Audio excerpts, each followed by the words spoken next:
చాలా హ్యాపీగా ఫీల్ అవుతున్నారు. ఒక పక్క రాహుల్ గాంధీ గారు బీసీ గణన చెయ్యాలి అని చెప్తూ బీసీలకు ప్రాముఖ్యత ఇవ్వాలని చెప్తూ ఇక్కడ బీసీ క్యాండిడేట్ను కూడా డిక్లేర్ చేయడము మరి మెదక్ జిల్లా ప్రజలు చాలా సంతోషంగా ఉన్నారు.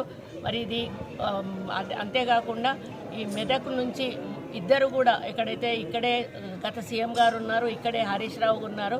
మరి ఇది చాలా టైట్గా ఉండేటువంటి కాన్స్టిట్యున్సీ అయినా కూడా మేము ప్రచారంలో చాలా రకాలుగా వెళ్ళి సీఎం గారు ఇప్పటికే ఇక్కడికి 2 సార్లు వచ్చారు. మళ్ళీ ఎల్లుండి కూడా సీఎం గారి ర్యాలీ ఉండబోతా ఉంది పటాన్ చెరువులో క్యాండిడేట్ కాన్స్టిట్యున్సీలో. ఈ లోపల రాహుల్ గాంధీ గారి మీటింగ్ కూడా పెద్ద ఎత్తున జరపాలని చెప్పి రేపు 3 గంటలకి ఈ కార్యక్రమాన్ని మేము ఏర్పాటు చేయడం జరిగింది. దాంట్లో భాగంగా ఇక్కడ పనులు ఎలా జరుగుతున్నాయో పరిశీలించడానికి జరిగింది. దాదాపు 200 మంది కెపాసిటీ ఉండేటువంటి స్టేజ్ వేస్తూ దాదాపు 50,000 పైన చిలుకు మరి ప్రజలను ఇక్కడ మొబిలైజ్ చేయడానికి మేము కార్యక్రమాలు చేస్తూ ఉన్నాము. మరి రాహుల్ గాంధీ గారు రాకతోటి మెదక్ క్యాండిడేట్కు ఇంకా బలం చేకూరుతుంది. 100% ప్రజలందరూ కూడా రేపు జరిగేటువంటి రాహుల్ గాంధీ గారి సభను స్వచ్ఛందంగా వచ్చి విజయవంతం చేయాలని. ఎందుకంటే ముఖ్యంగా కాంగ్రెస్ ప్రభుత్వం తెలంగాణలో అధికారంలోకి వచ్చినాక మరి 6 గ్యారెంటీల్లో 5 గ్యారెంటీలు కూడా అమలు చేసింది. అందులో మహిళలకు కావాల్సిన ఫ్రీ బస్సు కానీ, 500 సిలిండర్ కానీ, 200 యూనిట్ల విద్యుత్ కానీ, మరి అదేవిధంగా 10 లక్షలకు ఆరోగ్య బీమా కానీ, ఇప్పటికే రైతులకు రైతు బంధు కూడా ఇవ్వడం జరిగింది. ఇట్లాంటి కార్యక్రమాలన్నీ చేస్తూ ముందుకు పోతున్న కాంగ్రెస్ పార్టీ ప్రభుత్వాన్ని ఆశీర్వదించి మరి కేంద్రంలో కూడా మన ప్రభుత్వం ఉంటే తప్పనికుండా మన తెలంగాణకు ఎక్కువ నిధులు తీసుకొచ్చి మరి కేంద్రం నుంచి ఎన్నో మనకు పర్మిషన్లు రావాల్సి ఉన్నాయి. అవి గత ప్రభుత్వం నిర్లక్ష్యం చేయడం వలన అవి రాలేదు. ఇవన్నీ సాధించుకోవాలంటే మనం మన యొక్క ఎంపీ క్యాండిడేట్లను గెలిపించి మరి కేంద్రానికి పంపాల్సిన అవసరం ఉంది. రాహుల్ గాంధీ గారిని ప్రధానమంత్రిని చేయాల్సిన అవసరం ఉంది.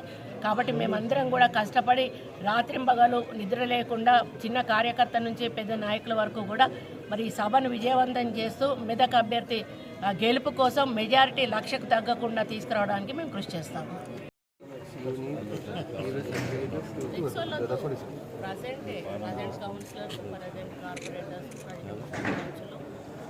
బ్లాక్ ప్రెసిడెంట్స్, మళ్ళీ బూత్ మండల్ ప్రెసిడెంట్స్.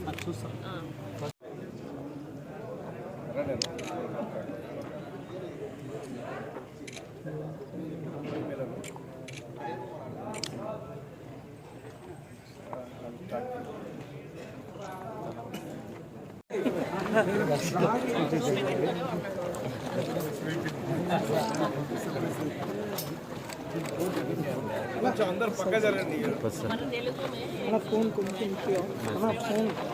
कैसा सो जाते हैं खाने वाले को कैसा है तो टेस्ट का जरूरत नहीं खा लेते हैं इधर सुख में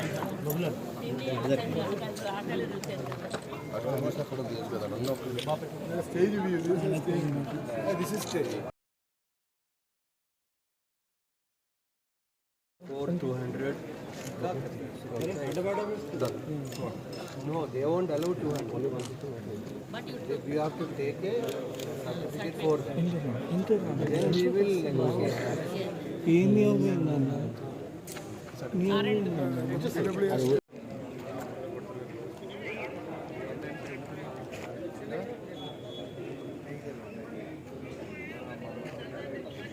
ఇప్పుడు వచ్చినాయి